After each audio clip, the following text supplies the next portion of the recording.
नमस्कार मित्रांनो, मी आहे आशिष रामटेके आणि हा माझा मित्र आहे ऋषिकेश दमगाय. आज आम्ही चाललो आहे घुगरा महादेवमध्ये. जो बर्डीपासून ते घुगरा महादेवचा डिस्टन्स फक्त 40 ते 50 मिनटाचाच आहे. तुम्ही इथे संडेला येऊ शकता. आणि हा नदीच्या काठावर बसलेला एक मंदिर आहे जो खूपच सुंदर आहे. व्ह्यू खूप सुंदर आहे. हा पज नदी आहे. त्या नदीवरूनच तुम्हाला त्या मंदिरामध्ये जावं लागतो. हा एक फॅमिली स्पॉट आहे. तुम्ही मित्रासोबत पण येऊ शकता. आणि मंदिराच्या जवळपासमध्ये खूप सारे दुकान्स वगैरे पण आहे, जिथे तुम्ही स्वतःची आणलेली भाजी वगैरे त्यांना देऊ शकता. ते तुम्हाला बनवून वगैरे तिथे देतात.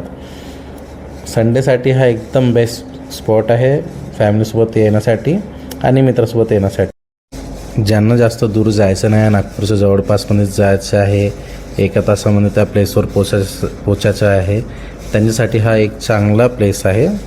इथे येऊन ते एन्जॉय करू शकतात. 1 दिवसाच्या ट्रिपसाठी या 4-5 घंट्याच्या ट्रिपसाठी हे बेस्ट प्लेस आहे.